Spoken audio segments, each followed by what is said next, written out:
Bonjour, bonjour. Je suis très heureuse de vous retrouver pour le tome 3 de mes aventures. Il couvrira une période allant de 1926 à 1939, juste avant la Seconde Guerre mondiale.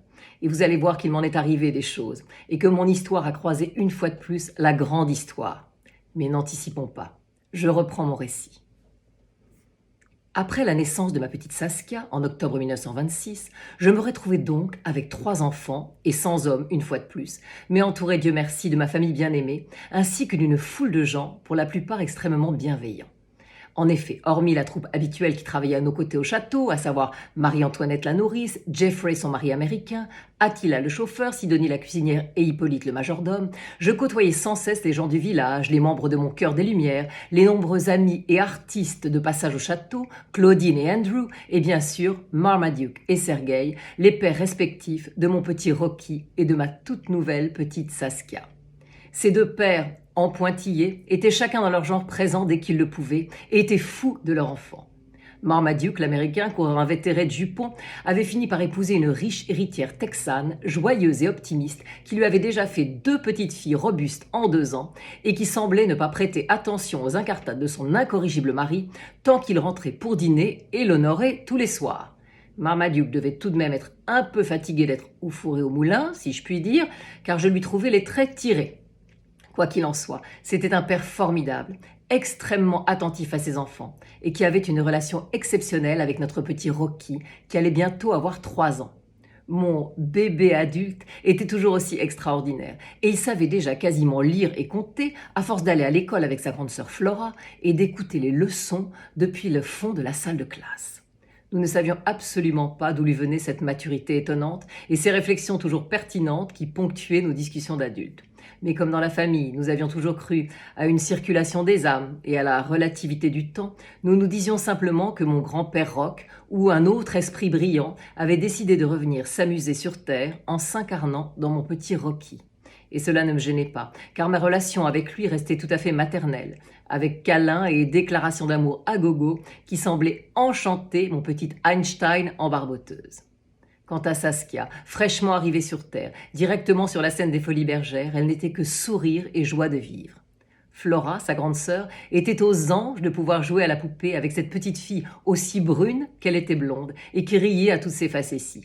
Rocky, lui, prenait son rôle de grand frère très au sérieux. Et il lui récitait pendant des heures un mélange de poèmes entendus à l'école et de phrases de son invention, ponctuant le tout d'imitations ou de chants qui faisaient ouvrir à la petite des yeux grands comme des soucoupes. Bref, Saskia était très stimulée par son frère et sa sœur, et elle se développait à la vitesse de la lumière avec de telles sollicitations. Sergueï et Fabio étaient arrivés ventre à terre dès la nouvelle de mon accouchement et ils restaient des heures à regarder les traits délicats de ma petite poupée brune, dont les yeux violets vous aimantaient le regard dès qu'ils se posaient sur vous. L'année 1926 se termina vite avec toute cette agitation, et même si mon cœur portait éternellement le regret de mon histoire d'amour impossible avec Archie, j'avais tant à faire, entre les enfants, le château et les répétitions de la chorale pour notre prochain spectacle, que je m'effondrais souvent le soir sur mon lit sans même avoir la force de penser à autre chose que dormir. Sergueï était de plus en plus fréquemment au château et pour de longues périodes car il ne voulait pas rater une miette de sa fille. Cependant, il ne pouvait pas se permettre de mettre son travail entre parenthèses à chaque fois. Il eut donc un jour l'idée de faire venir de Venise 3 énormes malles contenant toute une série de vêtements et d'accessoires créés par Mario Fortuny, car ce dernier devait partir prochainement à New York et il réclamait à Sergueï un nouveau catalogue pour pouvoir y présenter l'ensemble de ses créations. La jeune femme qui posait d'habitude avec Fabio pour les catalogues ne voulait pas quitter Venise, et mon cousin me proposa donc de la remplacer et de poser pour les photographies aux côtés de son bien-aimé. Je fus un peu intimidée au début, mais très vite mon côté artiste, et j'imagine légèrement narcissique, prit le dessus. Et je m'amusais énormément de ce nouveau jeu qui me permettait, comme au théâtre, d'être une autre que moi-même pendant un moment. Sergueï décida pour le nouveau catalogue de nous mettre en scène comme un couple en villégiature en Normandie et il prit la plage de Deauville et le bocage normand comme écrin à sa splendide série de photos. La douce lumière de Normandie s'accordait parfaitement aux velours frappés et aux soieries du génie du plissé. Et le résultat, dans les tons sépia légèrement brumeux, était fabuleux et il semblait que ces images irréelles étaient tout droit sorties d'un rêve.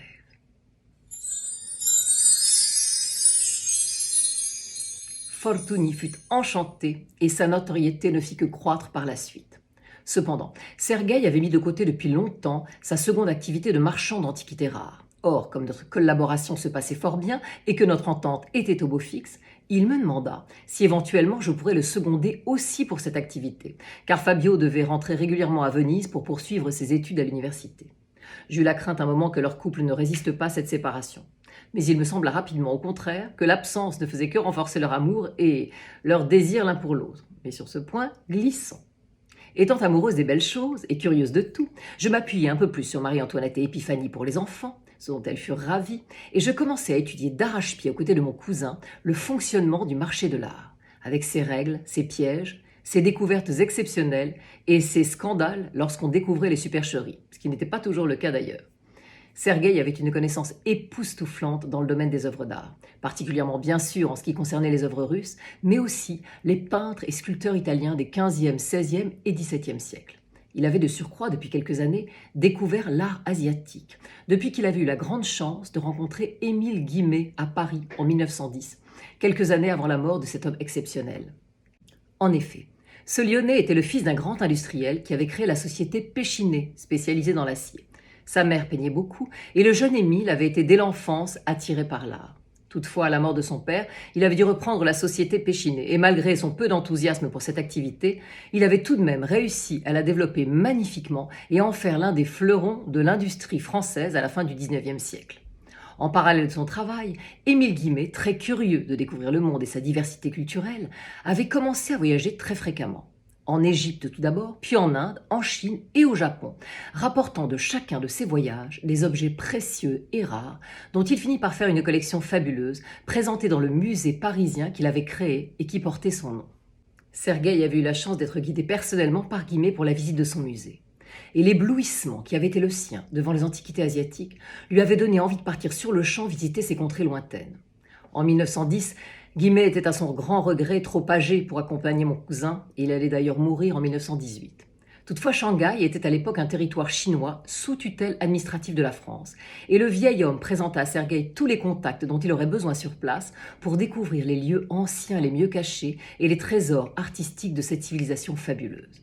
Mon cousin était donc allé plusieurs fois en Chine et il avait eu un véritable coup de foudre pour les porcelaines de l'époque de la dynastie Ming, dont les motifs bleus et blancs d'un grand raffinement n'avaient pas encore été reproduits à l'infini pour la vente en masse aux touristes en mal d'exotisme. Sergueï avait donc lui aussi constitué une très jolie collection de raretés de cette époque, notamment des vases de grande taille, très recherchés par les amateurs et dont les prix s'envolaient vers les cimes du marché de l'art. Lorsque j'ai étudié tout ceci aux côtés de Sergueï, je fus fascinée. Et immédiatement, j'eus aussi envie de découvrir cette civilisation étonnante. Mais bien sûr, c'était totalement impossible pour moi de voyager si loin en laissant mes 3 enfants en bas âge et toutes mes responsabilités.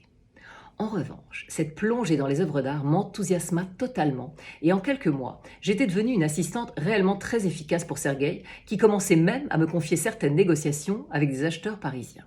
C'est ainsi qu'un jour, nous reçûmes un coup de téléphone d'un aristocrate fortuné qui nous invitait à venir dans son château près de Chantilly, car il avait, nous dit-il, besoin de notre aide.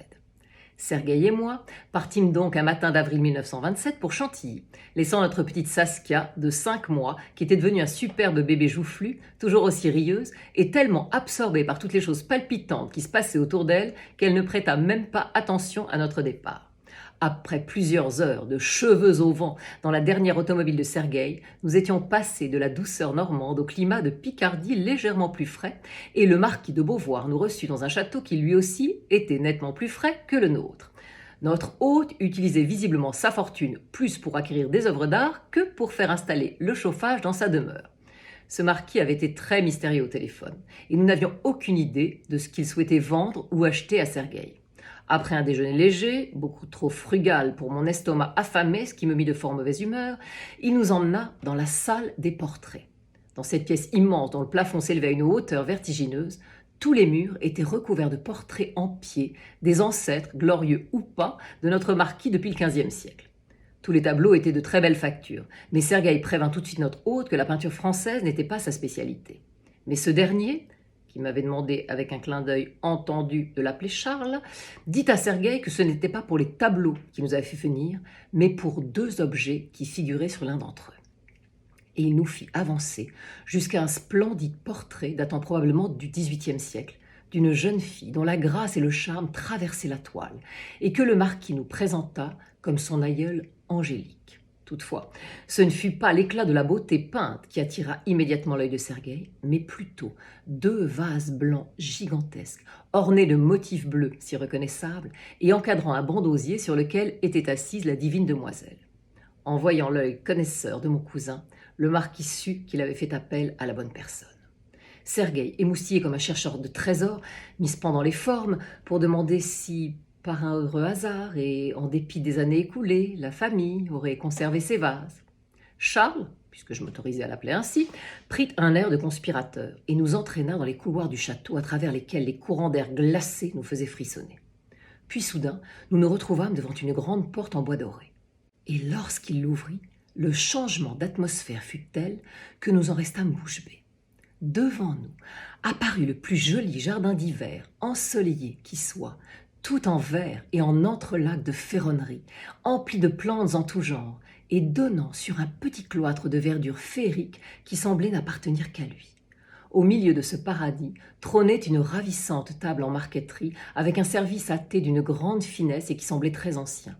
À côté de la table se trouvait un petit banc en osier que nous reconnûmes immédiatement comme étant celui du tableau. Et à côté du banc, un des splendides vases Ming, aussi grand que Sergueï et miraculeusement préservé de toute attaque du temps. Mon cousin, qui n'en avait jamais vu de si beau, si ancien et si grand, en avait les larmes aux yeux. Et lorsqu'il demanda en tremblant au marquis ce qui était arrivé à l'autre vase et si par malheur il avait été cassé, ce dernier soupira et nous dit « Non, il n'a pas été cassé. Il a disparu. Il s'agit d'un grand mystère. Et c'est pour ça que je vous ai fait venir. » Oh, mais non, Archie, vous voulez jouer avec mes nerfs, à me faire sauter comme ça au moment le plus palpitant. Comment ça, la suite peut attendre, mais pas vous? Non, mais vous allez voir ce que je fais au capricieux, moi. Bon, je vais le calmer. Alors je vous dis à très vite pour la suite de mes aventures.